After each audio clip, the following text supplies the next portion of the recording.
our story starts like any other, with Patchouli trying to kill Marissa. You see, Marissa decided, I'm gonna steal a book today, but not just any book. It was a very particular book. A book that has been, let's say, lost to time. Not even Patchouli knew it existed. But it was one of her good days. She was not weakened by her illness. And so, in her ability to fight back, she was able to defeat Marissa and Danmaku and retrieve the book that, strangely, she had not seen it before. But it looks similar to the book she used to summon Koakuma, her devil familiar.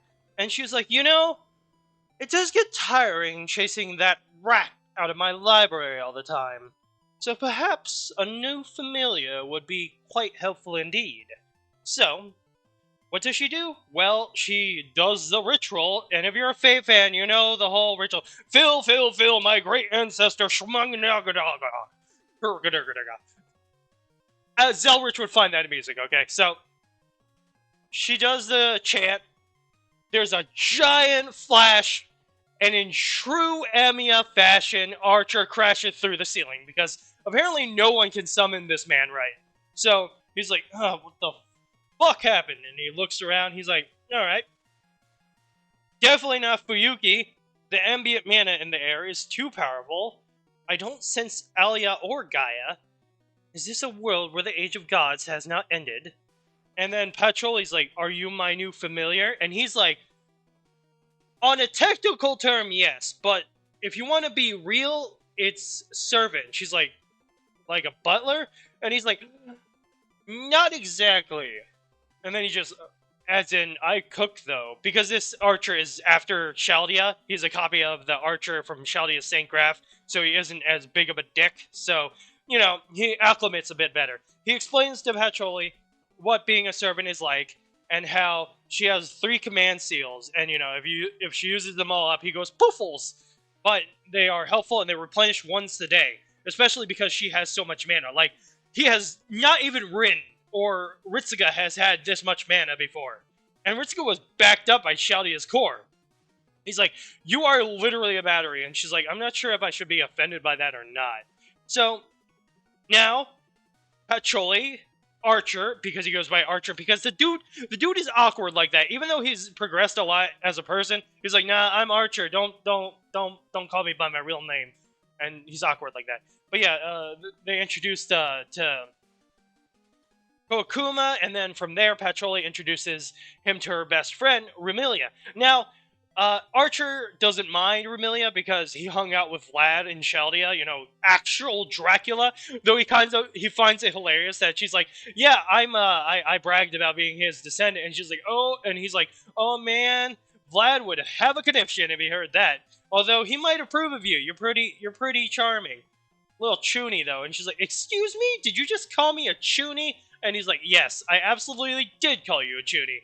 And then you just can hear Flandre in the background laughing her ass off. She's like, I told you everyone thinks you're a chuny!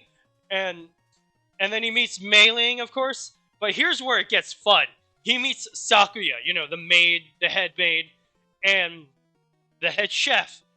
And immediately sparks start flying because they could tell the other is the perfect husband/wife. And Archer's like, so you cook? And she's like, I do. He's like, well, I guess we'll have to battle for the kitchen then. Or I cook too. And they battle.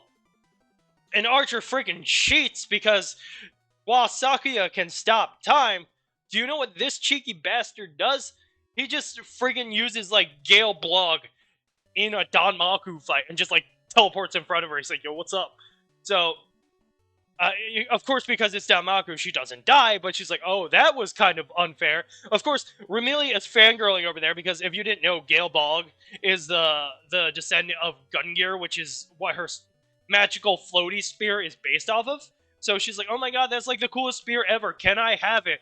And Emiya just looks at her, and he's like, well, Gaia can't degrade these here, so, you know what, knock yourself out. So now Remilia has Gale Blog and just, like, running around with it, having fun. He's like, just be careful, you don't want to kill anyone. So, that happens, and he gets control of the kitchen. But Sakio stresses she still takes care of everything else, and she will get the cook too. But he's the head chef now, and he's like, "Yeah, I can. I'll allow that. You're a good enough chef that you're allowed in my kitchen." And she's just so annoyed because it's like your kitchen. And then to Sakio's utter horror, Romilia's like, "Sakio, he's your partner now because he's head butler." And Archer is just so amused that he's like, "Wow, I am actually a literal servant now." And Patchouli's like, "I am the one who summoned you. Remy, stop stealing my property." And he's like, "Excuse me, I am more than just property." And she's like, "Whatever." And she's like, "Can you do something for me, though? I don't like going outside. So can you go to the human village and get me some books, please?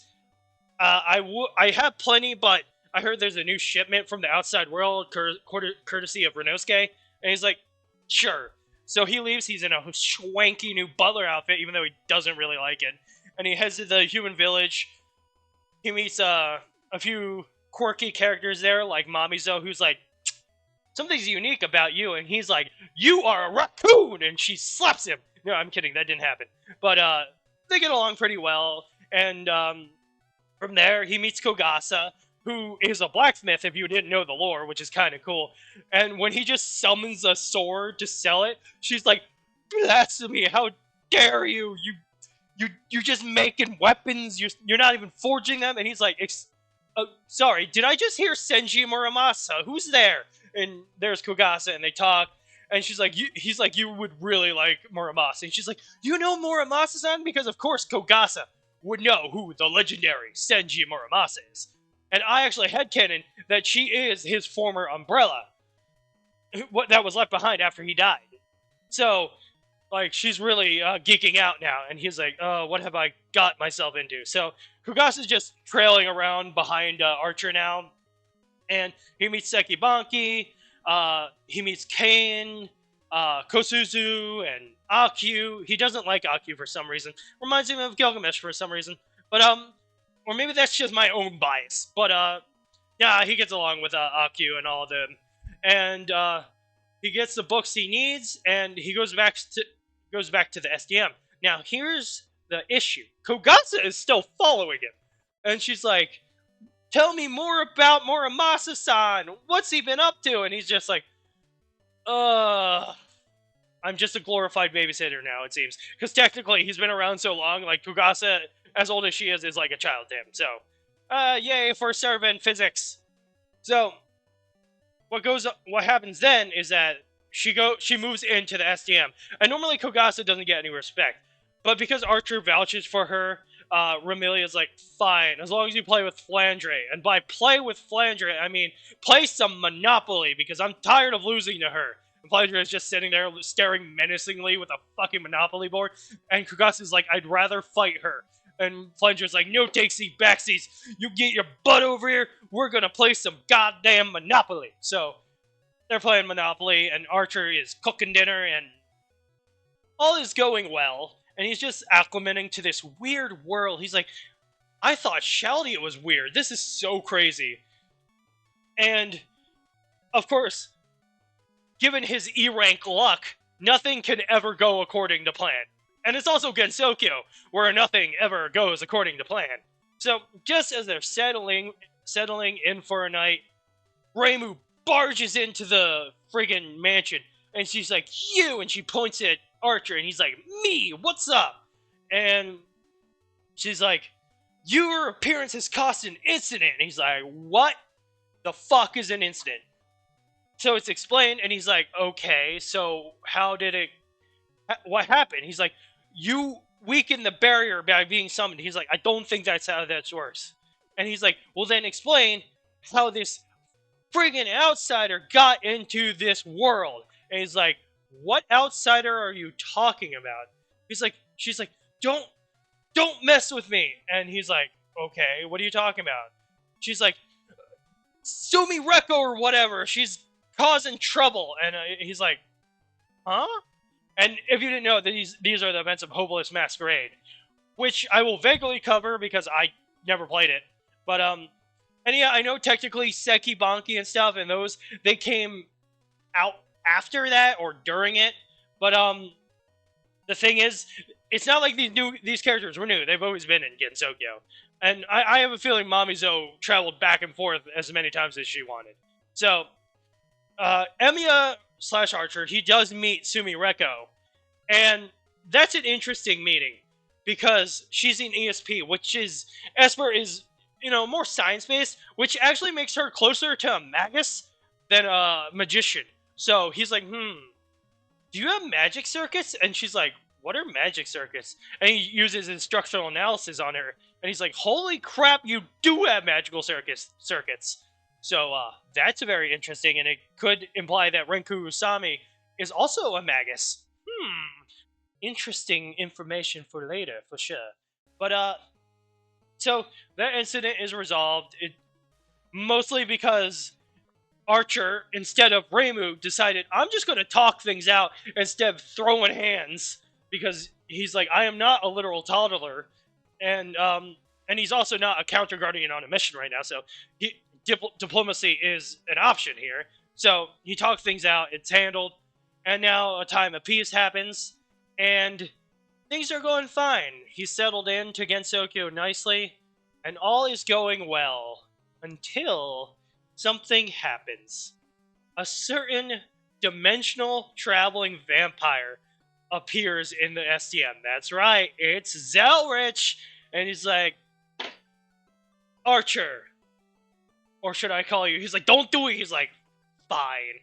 Listen, I have a mission for you and your master. And Patchouli's like, I'm finally relevant? Jesus. But, it's hard to make Patchouli relevant because she never leaves the goddamn house. But, so, he's like, I got a mission for you. You are needed somewhere else. And Archer's like, I have a bad feeling about this. What is this somewhere else? And he's like, Makai has awoken. And he's like, who the hell is Makai and what's going on? He's like, you're gonna have to tame Shinki. And he's like, I don't like where this is going. And that's where the video is gonna end for now. Will Archer be able to withstand the perils of PC-98? Will he be able to make Shinki see reason? And will Serial be a twat as always? Stay tuned until next time.